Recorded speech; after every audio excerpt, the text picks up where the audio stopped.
Welcome to London Calling You, a podcast from the EU delegation here in the UK. Last time, we looked at the long entwined relationship between the EU and the UK in the world of wine. Today, we're looking at a subject that is of greatest concern to both sides of the channel: the efforts in policy, industry, and activist circles to tackle the enormous sustainability challenges facing the world of textiles and fashion. I'm Bella Webb, the sustainability editor of Vogue Business. Bringing the fashion industry in line with social and environmental justice movements underlines a lot of my work. Now it's the focus of policymakers too. The EU has just launched its Reset the Trend initiative to reach new audiences and spread the message of the work being done, which we will come on to in a moment. But first, let's introduce our expert panel. First up, we have Catherine Salvidge, who is the Strategic Technical Manager for Textiles at leading climate action NGO WRAP. We also have Lisa Lang, Director of Policy and EU Affairs Orchestrator at EIT Climate Kick. Shameek Ghosh, who is the CEO and co-founder of traceability platform TrustTrace, and Carrie Summers, co-founder of fashion advocacy organisation Fashion Revolution. Now, fashion is a wonderful playground for creativity and emotion, but it also has a huge impact on the climate crisis and has exacerbated social inequalities around the world. Catherine, can you help paint a picture of fashion's impact on the environment? So from our kind of a recent piece of work that we've done, we've seen that the fashion and textile industry is actually the third highest emitter of greenhouse gases globally.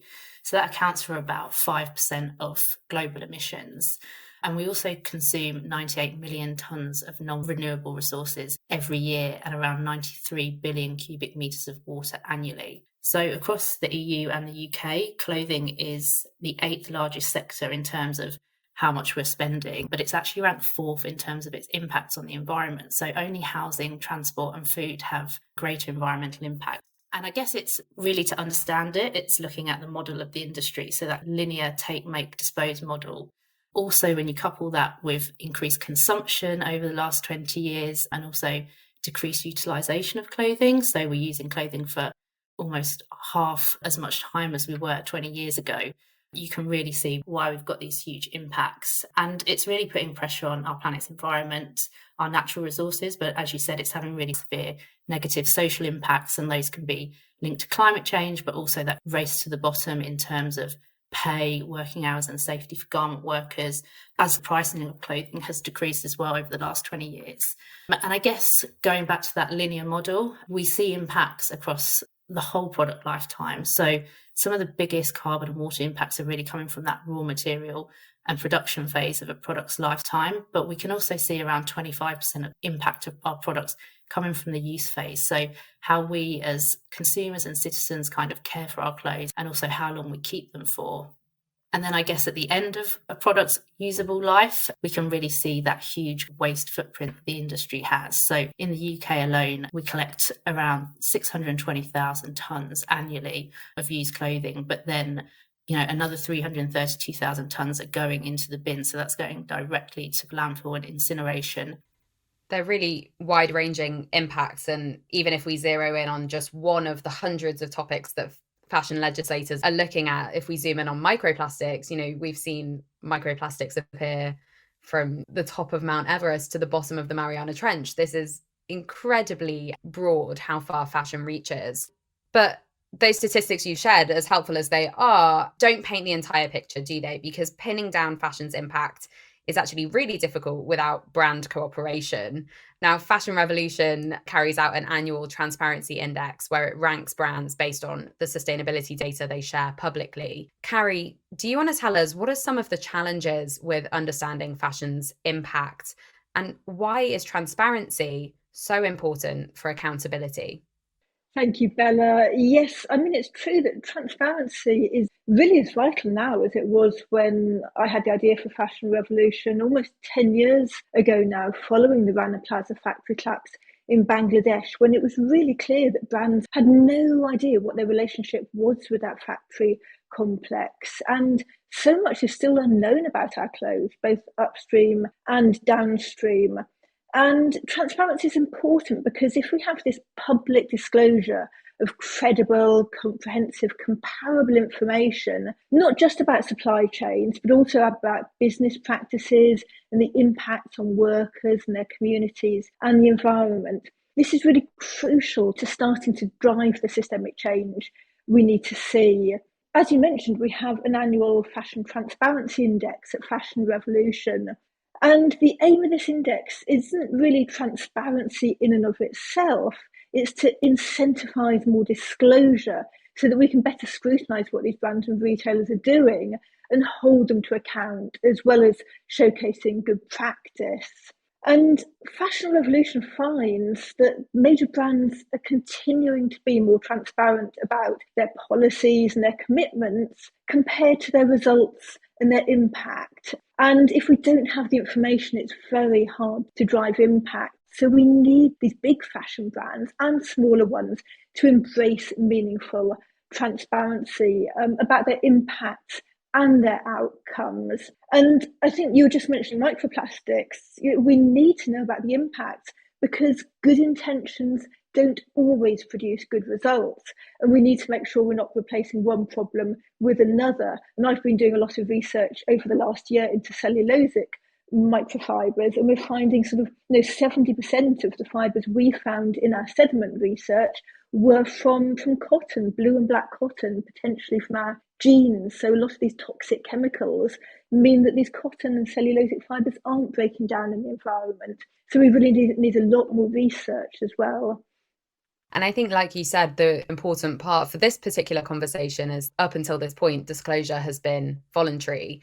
And there hasn't really been much regulation until very recently over what metrics brands need to be reporting, what the methodology is to report those metrics. And therefore, like you said, we haven't really been able to compare. I mean, one that struck me from the most recent Fashion Transparency Index was that 85% of brands don't disclose their product volume, so the amount of units that they're actually making every year. And we have this whole big conversation happening in fashion at the moment around degrowth, this managed reduction of the economy to bring it in line with planetary boundaries.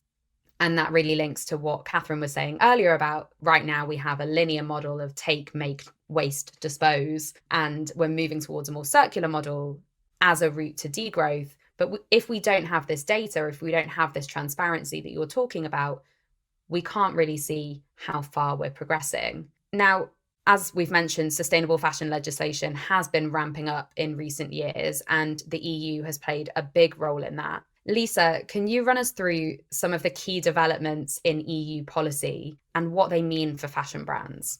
Just like in context, is the EU has a program called the Green Deal, where it pledged to go carbon neutral by 2050, purely out of necessity. But also Ursula von der Leyen, the president of the EU Commission, just recently in Davos set the goal that the EU wants to become the green champion of the world. So because of that, there will be a whole array of new directives and legislations coming to all of the industries, especially for the fashion industry, who is not very well versed in engaging on policy in EU level. It will be quite a hard hit for the big brands and the small brands.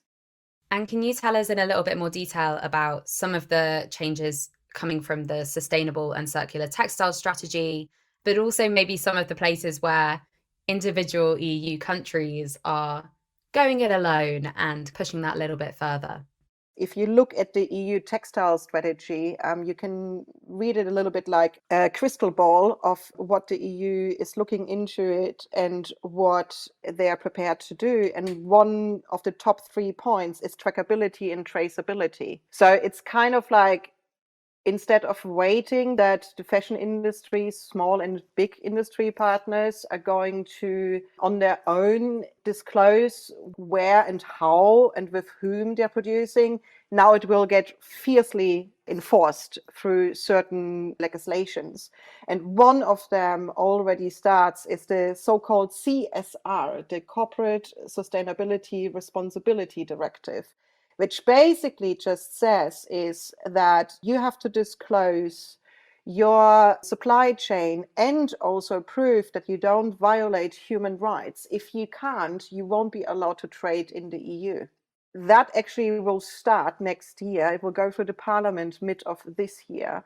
It will start with the first top 50 industries in Europe, and it will become mandatory for SMEs, for small, medium-sized enterprises by 2026. So the speed and the pressure, which will now come from top down, will be quite hard. And in context of the EU bubble, which is always a little bit, okay, that's the thing when we work in democracy, is like it will take a long time, but the speed will be, for especially the fashion industry, kind of mind-boggling. We spoke recently about what France is doing. They've got their anti-waste and circular economy law that's having a phased rollout at the moment. They're working on extended producer responsibility, which is what we call EPR. But there's lots of very specific actions that brands need to take in the short term, as well as these more kind of structural, systemic, long-term changes. Just going to run through a couple now. From January 2023, it is forbidden to destroy unsold goods. That's a practice that got a lot of heat in the media over recent years when brands were found to be burning luxury goods, for example. Labels on garments will need to include the percentage of recycled material by weight, details about the future recyclability of the products, the presence of harmful or hazardous substances, a warning about microplastic shedding if the garment contains more than 50% synthetic fibers by weight, and traceability information as far-reaching as the country of origin for various steps of the manufacturing process and not just the finished garment. Now, Shameek, I want to come to you next. What has the UK been doing about sustainable fashion legislation? Given the regulations that we now see in the EU and also nowadays from the US side related to UFLPA, I think there is a lot more action going on. UK, I think we are seeing quite a few brands getting interested, but they're just getting started to get a strategy in place internally. There's still a lot of work to be done in really getting the work started with the suppliers, because for this you really need to incentivize and work with the supply chain a lot, because getting a data about a product and product specific material movement takes a lot of effort and time. Given the timelines that we heard about just now, 2023, 2026, it's really a tall order for many of the fashion brands globally, and also specifically to the UK. I think most of them are just getting started. So I think it will take a lot of strategic intent and focus. You mentioned the US there. Obviously, as you said, the UK is lagging behind the EU a little bit in terms of legislation, but the US has had this very fast turnaround where it suddenly looks like it might be a bit of a leader, specifically around garment worker rights. Do you want to tell us about some of the key pieces of legislation that are either passed or pending that have come through the US in the last sort of 18 to 24 months? The most commonly referred one is the UFLPA, which is the Uyghur Forced Labor Control Act. I think that is putting a lot of pressure, and that is not only on the fashion industry, but also on electronics and a few other industry also, because this is leading for customs authorities to hold back shipments at the ports of entry. And this is impacting a lot of people and the business.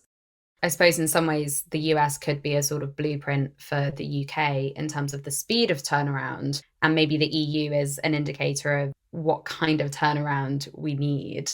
A couple of the other US legislations that we've seen coming through: California restricted single-use plastics. It also passed Senate Bill 62, guaranteeing a minimum wage for garment workers. Then we had New York Senator Kirsten Gillibrand bringing through the Fabric Act, which tried to bring that Senate Bill 62 garment worker protection up to the federal level. And we also have the New York Fashion Act. So lots going on in the US that could point to the future for the UK. But do you want to just explain, Shameek, why it's so important for UK businesses, especially post-Brexit, to be paying attention to what's happening on the global stage and not just domestic regulations? So first of all, I think as the regulations shows that, I think once it starts happening in one key part, it starts getting replicated across the globe. I think it will be coming in the UK also very soon, given that UK is doing so much of trade with EU still.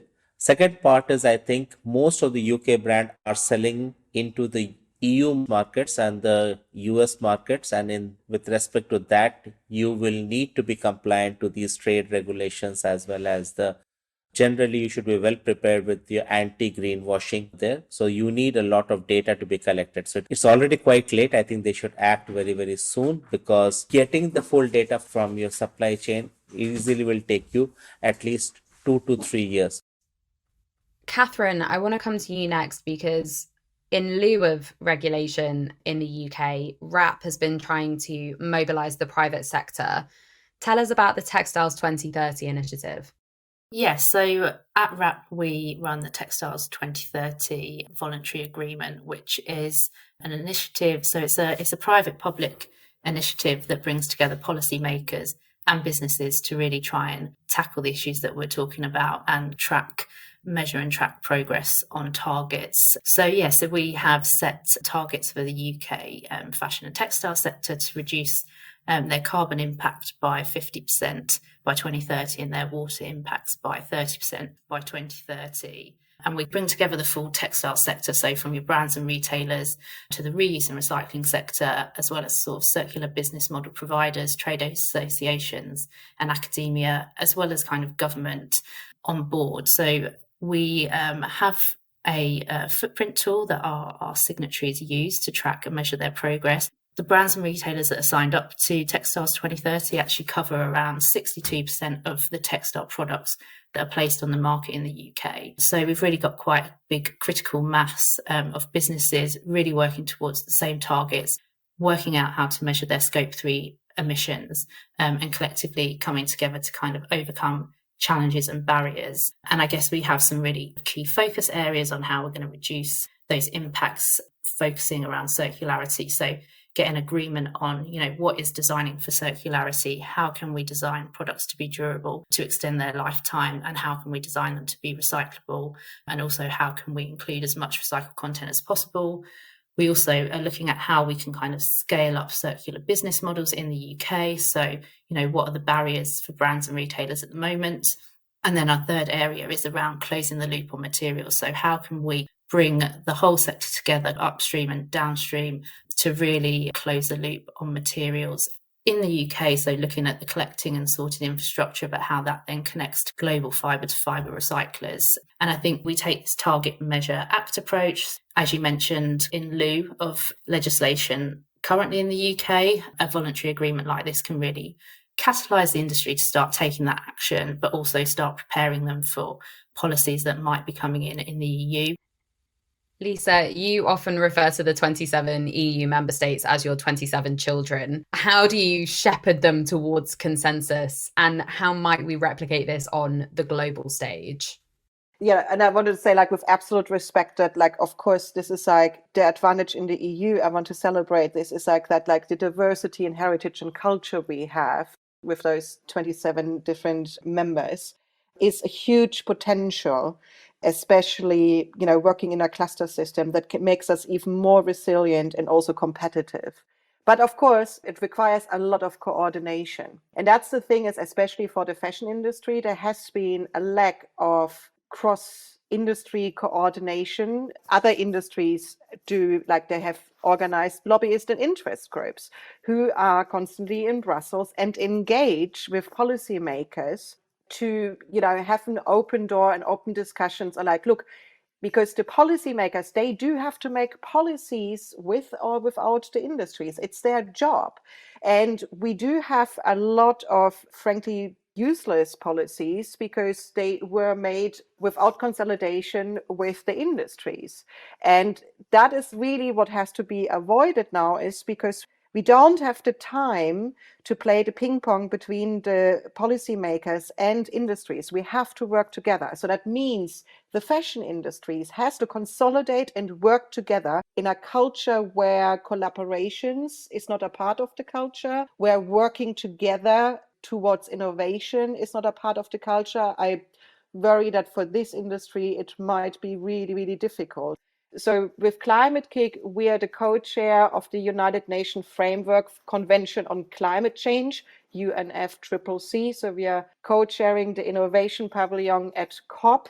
And one of the topics we are looking into it is simply that our challenge is by 2050, we have to clothe 10 billion people on a climate and sustainability agreeable standard.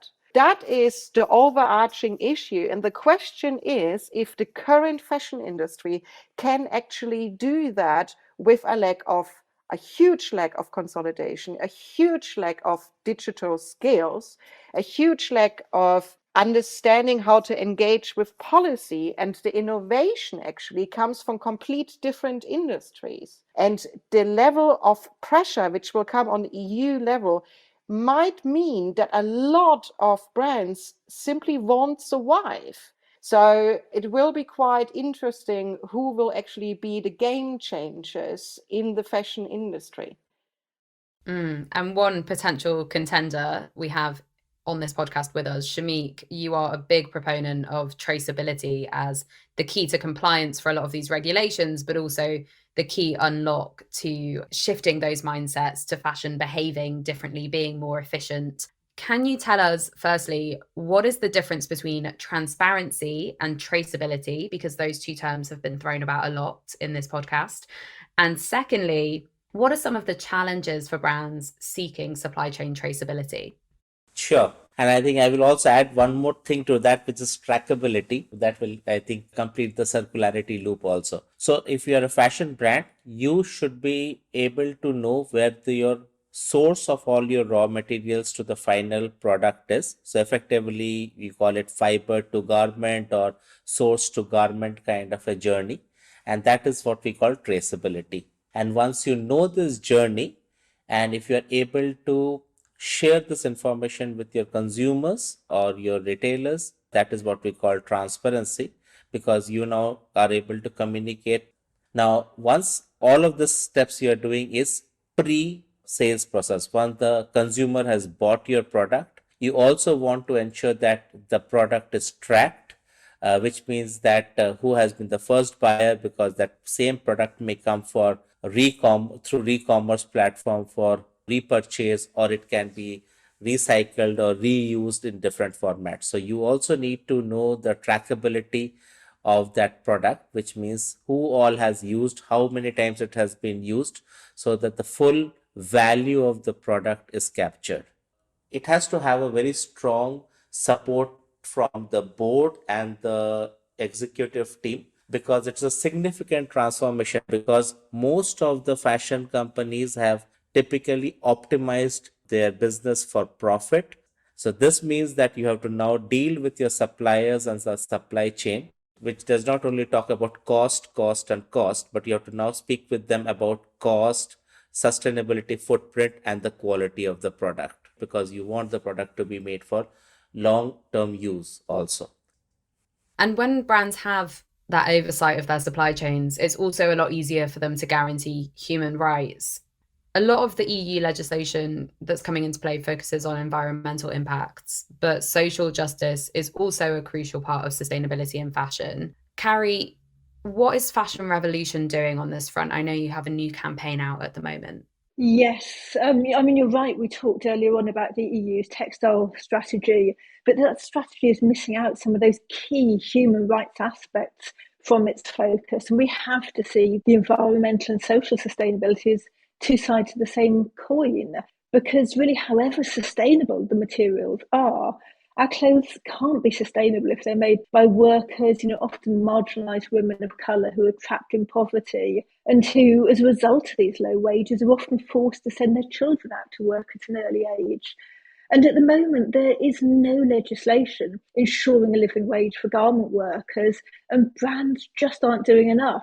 In last year's Fashion Transparency Index, which we published in July, 96% of the major fashion brands still don't publish the number of workers in their supply chain paid a living wage, and nor do they disclose whether the labour costs are ring-fenced within price negotiations. And research has shown us there's around a 45% gap at the moment between what workers take home and what will constitute a living wage. So Fashion Revolution at the moment is leading a Europe-wide coalition called the Good Clothes Fair Pay campaign. It's a European citizens' initiative which is demanding living wage legislation, which we really urgently need to see. If the proposal is enacted, this legislation would require brands and retailers which have garments passing through the EU, so that would include UK brands who are exporting a lot of their fashion to the European Union, to assess the wages in their own supply chains and start to put plans in place to close that gap and publicly disclose their progress. And the Good Clothes Fair Pay campaign needs 1 million signatures by July 2023 in order to be considered by the European Union policymakers. And anyone with a European Union passport, it doesn't matter where you live, can sign that now. That's at goodclothesfairpay.eu.